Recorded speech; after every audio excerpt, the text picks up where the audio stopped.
afternoon. Today is October 1st, 2021. My name is Gabrielle Barr, and I'm the archivist at the Office of NIH History in Stetten Museum. And today I have the pleasure of speaking with Dr. Qi Zhang. Dr. Zhang is a Post-Doctoral Fellow in the Therapeutics for Rare and Neglected Diseases program in the Division of Preclinical Innovation. Dr. Wei Zheng, who is a biological leader in the Therapeutics for Rare and Neglected Diseases program in the Division of Preclinical Innovation at NCATS, and Dr. Yihong Ye, who is the Deputy Chief of the Laboratory of Molecular Biology and the Section Chief of the Protein Stability and Quality Control Section at NIDDK. And together they did a collaborative research initiative on COVID. So thank you very much for being with me. Thank you for having us. Thank you.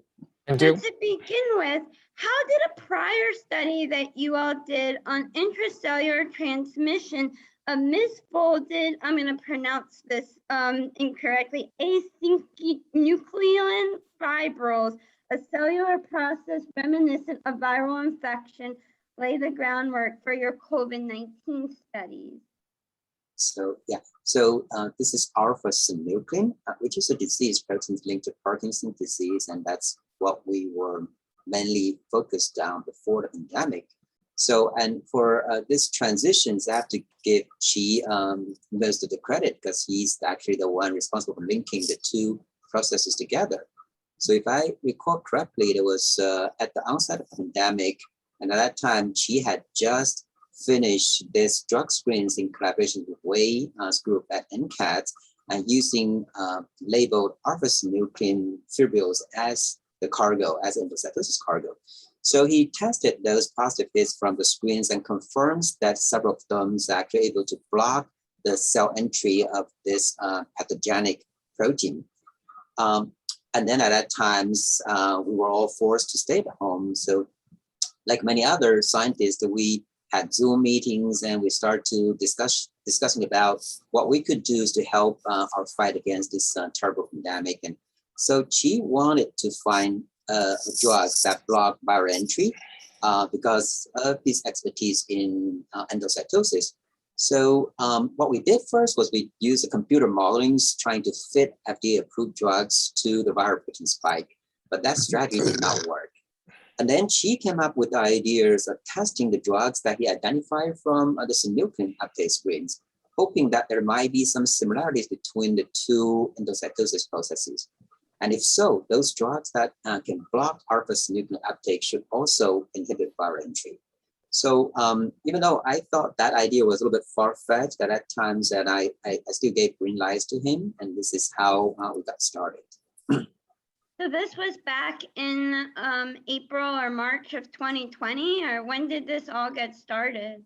Yeah, this is what basically started the end of March. I think we finished our last experiments around like March 22nd, I believe.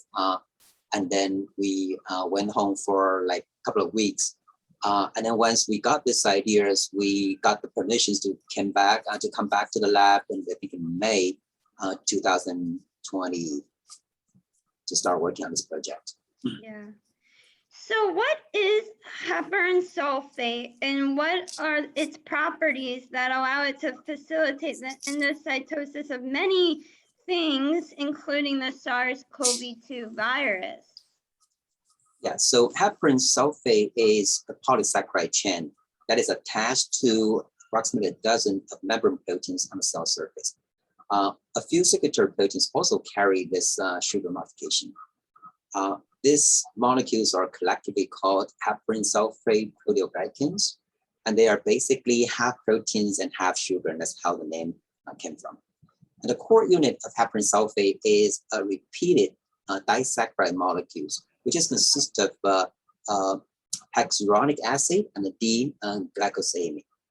So because of the enrichment of the sulfate group in this long polysaccharide chain, which make them the most negatively charged biopolymers in nature, and they can use charge-charge interactions to recruit many large biomolecules or even pathogens to the cell surface to facilitate their entry. So can you talk about your process of demonstrating how haparan sulfate facilitates spike-dependent viral entry? Yes. So, and I think we were grateful that at that times we got connected with the Wei's group at the NCATS, which gave us a big lift on this project. So have you once worked with Wei's group before? How did you guys connect? Actually, we never worked with their group before, but I heard he gave talks, you know, in our local symposiums, introduced they have this nice drug screening platforms, and he has several times introduced that to the NIH community. So I heard about this work before. Oh. So you were talking about how your process of demonstrating how the Right. So once we had that idea, so what we need is some viral particles to work with, and of course it's very hard to work with the real virus, but it's not allowed in laboratory settings like us. We are in about safety level 2 labs, and you do require biosafety level 3s to work with the real SARS coronavirus. So in this case, we really need this kind of special tool called pseudoviral particles, and Wei's lab actually has already developed a pseudoviral particles and based on lentivirus. And what they did is they can coat the surface of the lentiviral particles with the spike proteins from the SARS coronavirus 2. In that case, it make this particles looks like a real SARS coronavirus 2, but instead it's a pseudovirus. But nevertheless, the entry of this pseudovirus into the cells is dependent on the spike proteins, and it basically mimic the exact mechanisms by which the real virus get into the cells. And so, so Qi got some viral particles from Wei's group, and meanwhile, he also set up the cell models in which he overexpressed this viral receptor called ACE2 in a human cell line. And this model allows high level of viral infections in a short period of time, so which can be detected very easily. So with these tools in hands, she tried 2 approaches to test the idea that haparan sulfate is involved in this processing. First, he used a chemical called haparin, which is a structurally related or homologous to a haparan sulfate. And if our idea was correct, this chemical should competitively disrupt the interactions between spike and haparan sulfate on the cell surface, and thus reduce viral entry. And this turns out to be exactly what we saw. And then secondly, while we were working on the alpha-synuclein project, she has already engineered several cell lines that are effective in making this polysaccharide chains. And because he was able to knock out certain critical enzymes that are involved in building this type of polysaccharide chains on cell surface. So with those effective cell lines available, he tested entry of the spike-coded pseudovirus. And he found that indeed, when the cells are lacking this haparan sulfate polychains on the cell surface, the viral entry is dramatically blocked. So this observations combined with some other evidence that we collected, including direct interactions between spike proteins and haparan sulfate in test tube. And this allow us to conclude that this sugar chains plays a critical role in spike-mediated viral entry. Yeah, well, that's very interesting. Can you talk about your findings from screening the 8 FDA-approved drugs that you all selected to target the haparan sulfate dependent cell pathway? And what were the differences amongst the compounds that you tested? Yeah, this is a great question. So yeah, from the screens, we find 8 drugs that can block the entry of alpha-synuclein fibrils. And of course, these drugs don't work by the same mechanism, but mechanistically, we can actually group them into at least 3 different groups. And it turns out that it's quite consistent with our previous findings that the endocytosis of alpha-synuclein pathogenic proteins require heparan sulfate as well as actin cytoskeleton. So we find that at least a group of drugs from our screens can target heparan sulfate, and another group can target actin cytoskeleton. Can you define what actin cell skeleton is for those in the audience who may not be familiar with that? Yes, I'm about to do that. And so even though these drugs are very different in structure, nevertheless, they were able to generate the same effect by hitting the same target in the cells. And so speaking of actin cytoskeleton, it's basically the skeleton of the cell. So they are formed by the polymerization of a small protein called actin. And one of the major functions of actin filaments when it polymerizes into this filament is to support different cell shapes. The polymerized actin filaments usually forms a meshwork underneath the plasma membranes of the cells, which can regulate cell migration, endocytosis, and exocytosis, those essential cellular processes. And the reasons that for looking at the actin in viral entry is because, as I mentioned, Qi's prior work has implicated actin cytoskeleton in the endocytosis of almost every heparan sulfate dependent cargo, including alpha-synuclein fibril. And now we saw that the SARS-CoV-2 also used heparan sulfate as an assistant factor to get into the cells. And so there's apparent connections there that prompt us to think that there's a good chance that the entry of SARS-CoV-2 might also dependent on actin cytoskeleton. For that reason, actually, we tested our drugs and screened them to look at which one of them could affect actin cytoskeleton by staining the cells with a dye that can label actin filaments. And by that approach, we're able to find two of them is able to mess up this actin network. That's really, how come they were able to? Like, what were the properties of those drugs that they work better than the others? Well, so, and this is a question that we still don't have a fully answer for that, because actin assembly is a complicated biological processes that require not only actin, but also a lot of assembly factors. So presumably any of those assembly factors could be influenced by the drugs, which we haven't been able to exactly pinpoint which one is the target of our drugs. But what we can tell is that by looking at how actin polymerized in live cells using fluorescence labeled assay, we can show that two drugs that we identified, one is able to depolymerize the actin, so make those filaments shorter, whereas the other one is able to stabilize it and make it actually longer and stable and make the cells form a lot of this kind of spikes out of the membrane. So so we that's what we know about these drugs. Yeah, I know that in addition to testing them individually, you also tested combinations of the drugs. Can you talk about that approach and what your findings were from that? Yeah, so as many of you know, that biological processes usually take place in the form of pathways, which means that there are many steps that needs to occur in a coordinated manner, which collectively trigger a biological events. So the entry of SARS-CoV-2 into the cells is no exception. So because of that, if we have different drugs that can simultaneously hit multiple targets along the viral entry pathway, it's conceivable that may be the most effective strategies to stop the virus from getting into the cells. And in fact, this idea has been used previously in fighting against other viruses like HIV, for example. We all know that a cocktail inhibitor is always preferred treatment methods over single agents in AIDS therapy. Right. Were you all surprised by any of your findings?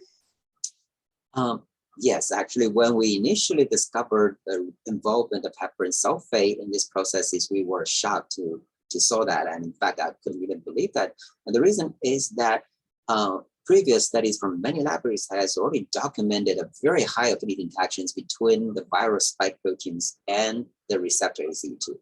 So if the viral spike proteins can bind ACE2 so well with such a high affinity, we wonder why it still requires an assisting factor like heparan sulfate. So, and this is apparently a very intriguing question that has intrigued me for quite a while, and we don't have a definitive answer, but I thought one of the possible solutions may be due to the fact that the virus are kind of these large particles with a perfect sphere shape, right? As we know that when you have a ball that contact a flat surface or another ball like our cells, and there's only a small contact areas. Basically, they only contact with each other at a small point. And because of that, you can imagine that the virus spike proteins could not be all engaged with the receptor at the same time. Maybe at each encounters, there's only one or two ACE2 molecule can be had a chance to interact with ACE2. And for that reasons, they wouldn't be very productive. On the other hand, if you have all this haparan sulfate, which are negatively charged chains attached on the cell surface, those are kind of like ropes. They kind of wavy around and they can capture anything that is possibly charged like spike proteins. And with that kind of flexibility, you may be able to grab on multiple spike proteins at the same time and help to anchor the viral particles on the cell surface to increase their dwell time on the cell surface. That will give the virus a better chance to recognize the viral receptor for entry. So that's very interesting. Are any of these drugs now being used to target, SARS-CoV-2 that you tested in humans? So yes, so far not yet, the answer is. And this is really because we have a huge challenge in our study, which is to find a collaborator or contractors who can actually test our drugs in animal model, so that we can actually advance the positive drugs to clinics. And because to do that, it requires a BL3 level laboratories. And there are not many labs or companies in the country that can actually offer that kind of service or collaboration. And for that reasons, and we're still struggling to get a good, reliable collaborator or contractors to test our drug with animals. But we are actually still doing that at the moment. Has that been your greatest challenge, or have you encountered a lot of other challenges with this study? Yes, actually, that's pretty much our rate limiting step at the moment. So, we are able to find chemists that can help us to make drug derivatives. We have contracts that can test our drugs in the setting, in certain settings, like a 3D organelle, but the animal studies, it's not, you can't replace that with with those assays.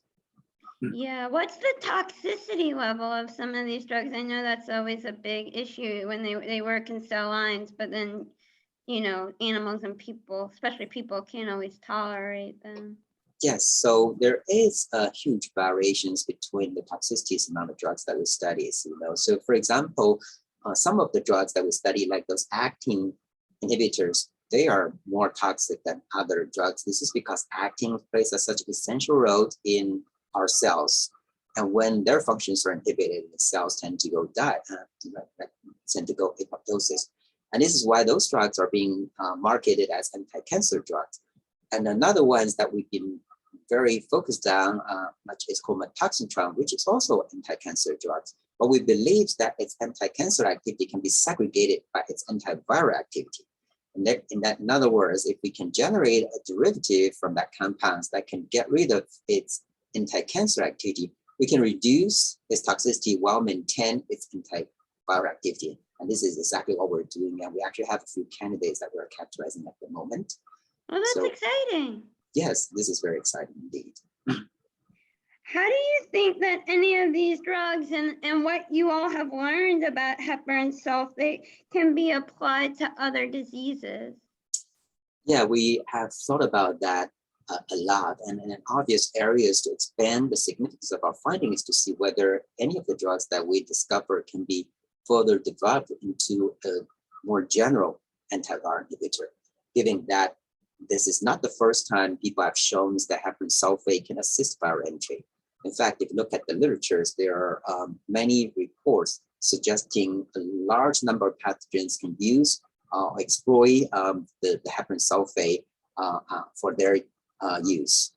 For example, HIV is one example. There's some evidence suggesting HIV, perhaps certain strains of HIVs can use this haparan sulfate as a system factor for infection. So it will be really exciting to test whether some of the drugs that we identify could be also effective in stopping other pathogens from getting into the cells. And we're really looking forward to collaborating with more virologists, for example, in futures to study this possibility. Definitely.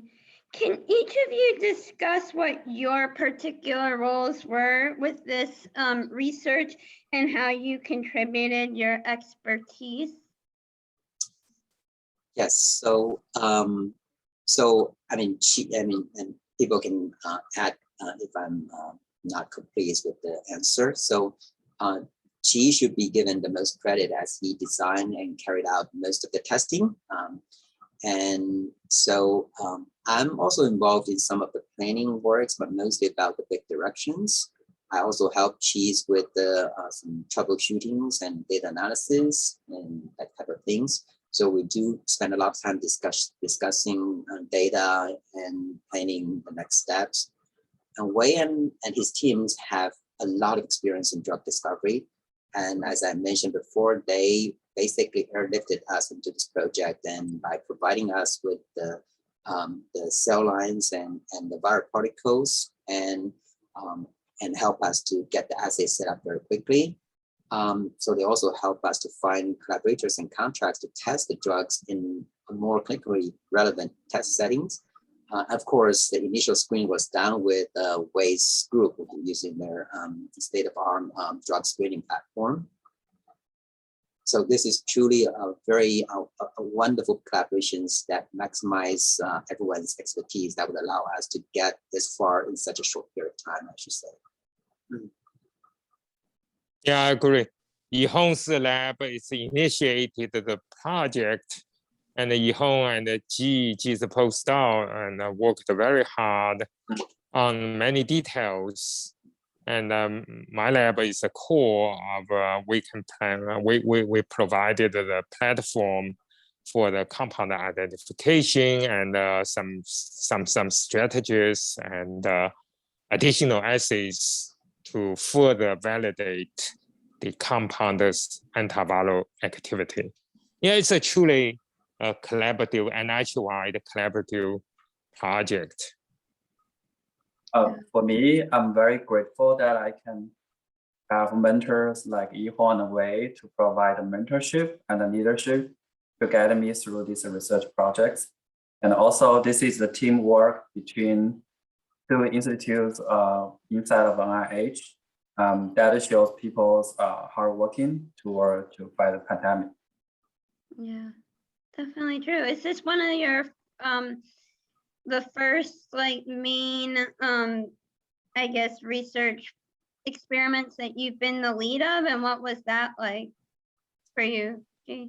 So for COVID-19 projects, yes, this is indeed my first project, and to me this is a very exciting project. And Wei's group actually has more involved in COVID research. They're actually their center and program has a lot of antiviral, anti-COVID projects ongoing at the same time. So you may be able to comment more on that.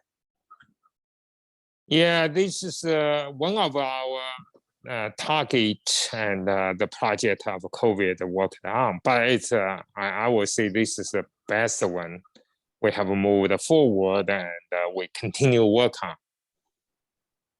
Yeah. So what have been, in addition to being scientists, you all are also individuals who are living through the pandemic like everyone else in this world right now. So what have been some personal challenges and opportunities for each of you during the pandemic?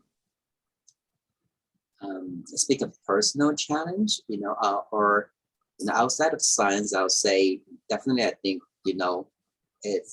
I think it's pretty typical, like for us, everyone's during that times when we're at homes, it's very tough. Like when kids were young and they couldn't go to school, and they start lose interest in their homework and in their studies, and it's a lot of pressures from that perspective. But I think overall, it also represent an opportunity, or just like this old saying, like every crisis, it's usually also represent an opportunity, right? So, and I think for us, as a scientist or as a group leader at NIH, one of the challenge that I face, I feel like, is to motivate people to work on science and to remain interested in science when there's a big crisis like this, and particularly before the vaccine program was available. So, and certainly for me, I don't mind coming to the lab every day and working on, science that I'm passionate about. But it's a different story to ask people around you to do the same, right? Particularly when you are those bad news every day. And so I think this is really both a challenge and also an opportunity, as this is really a test for a true leadership at all levels. And I should say that luckily, and we see strong leadership at NIH also for this country, and also I'm very fortunate to have a group of fellows who are eager to step up when facing a crisis like this. And I can see that they certainly don't mind risking their lives to work for a good cause, and I'm truly proud of them. Well, that's high praise. That's very nice. Qi and Wei, what were your experiences like? I have to say, it was quite difficult time for everyone at the beginning of the pandemic. For example, I started to see more people living on the streets in the Bethesda area. Personally, I found myself emotionally challenged by this pandemic. But as we discovered that our biomedical research work can be used to fight the pandemic, I think I found my passion back, and realizing that I want to bridge the gap between the basic biomedical science and the translational science. So bring in more therapeutics to the people, help the patients, help them to have a better life. Yeah, really nice. Yeah, for me, it's a kind of little easy. I do not have children. I need care like many PIs at NIH. They have a high school, middle school, elementary school kids. My kids are all out of the nest. So the major difficulty I encountered is how do I can focus on my work. I used to go to office very frequently, and because I live so close, only 3 miles away. But the pandemic, as we know, is so difficult. So it's good. So after 1.5 years, I'm now very comfortable to work at home using the teleconference tool. Yeah, as a PI, and it's very difficult to guide my people when initially through those kind of teleconference, and because NIH still that's enforced now, we cannot talk to the people report to us in face. We have to go through those kind of teleconference tool, either phone call or Zoom meeting, and so this is a big change, also a time for me to adapt into the new system. But its transition is pretty good. I liked it. It's a very efficient now. Yeah. Well, is there anything else that you all would like to share about your research, where you would like it to go, or about your experiences during COVID? Certainly, I hope if people saw this interviews and is interested in collaborating with us, and I would love to have more collaborations, have more people involved in helping us to get this more into the market if possible. This invention. I would say let's work together to make this world better place. Yeah, I want to say drug development is a long-term effort. Also need a lot of people involved. We want to continue work on that as a collaboration, hopefully, and we can make some contribution to the effective therapeutics for the COVID-19. Yeah. Well, definitely. Well, on that note, I wish you all the best with your research. I look forward to seeing its outcome, and I hope you all continue to stay safe, you and your families, with the pandemic. Thank you Thank so much, you. Gabrielle. Thank you so much. Thank you. you. Bye-bye. Bye-bye. Bye-bye.